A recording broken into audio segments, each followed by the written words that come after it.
नमस्कार शेतकरी मित्रांनो, कांदा उत्पादक शेतकरी बांधवांसाठी आताच्या क्षणाची महत्त्वाची आणि मोठी बातमी आहे। कांदा निर्याती संदर्भात एकंदरीतच बांगलादेशला कांद्याची किती गाड्या निर्यात केल्या जात आहे, पुढे निर्यात कशी राहील त्या संदर्भातील महत्त्वाची अपडेट बातमी आपण या व्हिडिओच्या माध्यमातून जाणून घेण्याचा प्रयत्न करणार आहोत।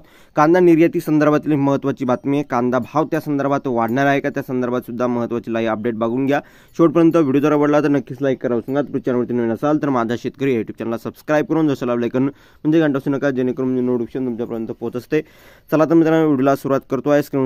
जसं की तुम्ही बघतच आहात, बांगलादेशला कांद्याच्या किती गाड्या जात आहे, पुढे निर्यात कशी राहील या संदर्भातील बातमी आहे। मागील आठवड्यात कांदा बाजारभाव काहीशी सुधारणा झाल्याचे पाहायला मिळत होते, मात्र पुन्हा एकदा दरातील चढ उतार बाजारात दिसू लागला आहे। दुसरीकडे बांगलादेशने स्थानिक व्यापाऱ्यांना आयातीला परवानगी दिल्यानंतर संथ गतीने निर्यात सुरू झाल्याचे पाहायला मिळत आहे। सद्यस्थितीत निर्यातीची परिस्थिती काय आहे, कशी राहील ते पाहूया।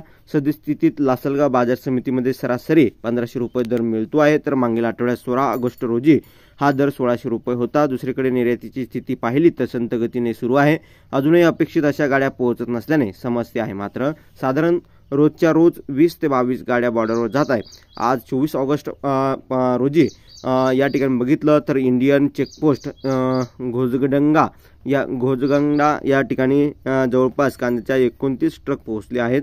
या आठवडा रोज कमीत कमी अधिक होत आहे। याशिवाय पुढील काही दिवसात यात वाढ होण्याची शक्यता निर्यातदारांनी व्यक्त केली आहे। परिणामी मागील काही दिवसात भारतीय कांदा बांगलादेशला पोहोचला, त्यानंतर स्थानिक शेतकऱ्यांना देखील चळवळीतील कांदा बाजारात आणला, त्यामुळे बाजार घसरल्याचं समजते आहे। मात्र पुढील आठवड्यात नवा IP येणार असल्याची मागणी वाढणार आहे। परिणामी कांदा निर्यातीला सुधारणा होईल अशी शक्यता आहे। सद्यस्थितीत जुन्या IP द्वारे कांदा मागविला जात असल्याचं कमी प्रमाणात असल्याचं दिसून येत आहे।